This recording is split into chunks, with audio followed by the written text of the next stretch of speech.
Starlink versus 5G. Two revolutionary internet technologies, but only one can truly dominate the future. Is satellite internet the ultimate solution to global connectivity? Or is 5G quietly becoming the real winner while everyone argues about rockets and satellites? Today, we're breaking down speed, latency, coverage, reliability, and long-term vision, and the final answer may actually surprise you. Let's start by setting the stage. On one side, we have Starlink, a satellite-based internet service developed by SpaceX. Instead of relying on cables or cell towers, Starlink uses thousands of low Earth orbit satellites circling the planet. The goal? Deliver high-speed internet to places traditional telecom companies struggle to reach: rural towns, remote villages, deserts, mountains, even islands. On the other side, we have 5G, the fifth generation of cellular wireless technology. It's built and deployed by telecom giants like Verizon and AT&T, along with carriers across Europe, Asia, and Africa. Unlike Starlink, 5G is entirely ground-based.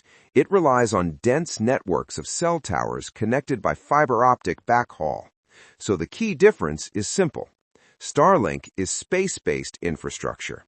5G is ground-based infrastructure. But specs on paper don't tell the whole story. Let's talk about speed and latency, because that's what most people care about. In ideal conditions, 5G can exceed 1 gigabit per second. That's insanely fast. We're talking about downloading full 4K movies in seconds. Latency, the time it takes for data to travel, can drop as low as 10 milliseconds in dense urban zones. For gaming, real-time video calls, autonomous systems, that's powerful.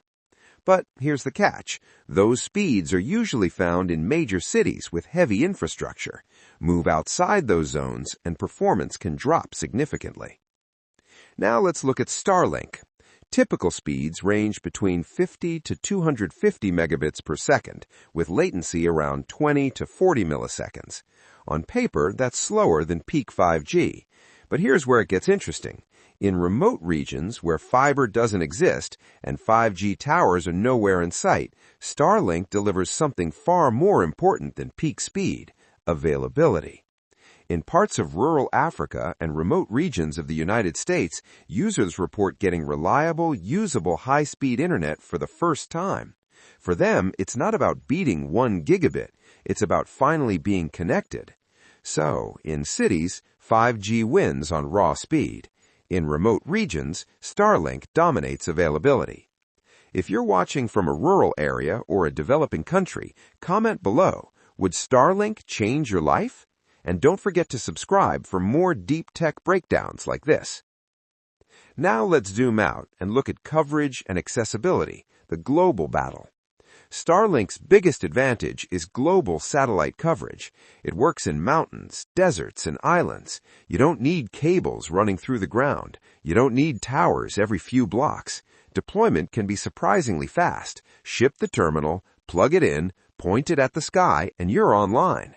We've even seen real-world cases where Starlink terminals were deployed during natural disasters and conflict zones, restoring connectivity when ground towers were destroyed. When infrastructure fails on Earth, satellites in orbit keep working. That's a powerful advantage. But 5G has its own strength: density. Major cities like New York, London, and Seoul enjoy ultra-fast 5G networks thanks to dense tower coverage and massive fiber investment. In these environments, satellite internet simply isn't necessary. Ground infrastructure is faster, cheaper at scale, and optimized for millions of simultaneous users. Here's the key insight. Starlink solves geography problems. 5G solves density problems. Now let's talk about cost, scalability, and long-term vision. Starlink requires hardware, a satellite dish and router, plus a monthly subscription. It's ideal for fixed home installation. You set it up once, and it becomes your broadband connection. 5G, on the other hand, works directly on smartphones. No extra dish, no rooftop installation. It's bundled into existing telecom data plans. For mass urban adoption, that's incredibly efficient. And then there's the long-term vision. Elon Musk sees a globally connected planet powered by satellite constellations, internet from space, accessible almost anywhere. Telecom companies envision 5G powering smart cities, autonomous vehicles, IoT ecosystems, and ultra-connected urban infrastructure. So this may not be a winner-takes-all battle. Starlink could dominate rural broadband. 5G could dominate urban mobility. Which brings us to the big question, who's the real winner? Let's break it down clearly. Speed? 5G wins. Rural access? Starlink wins. Urban scalability? 5G wins. Global reach? Starlink wins. So the real answer isn't Starlink versus 5G, it's Starlink plus 5G.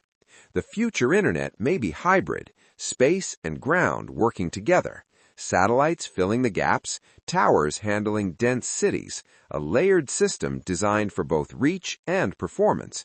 And honestly, that's probably the smartest outcome. If you enjoyed this breakdown, hit like and subscribe. It helps the channel more than you think. And I want to hear from you.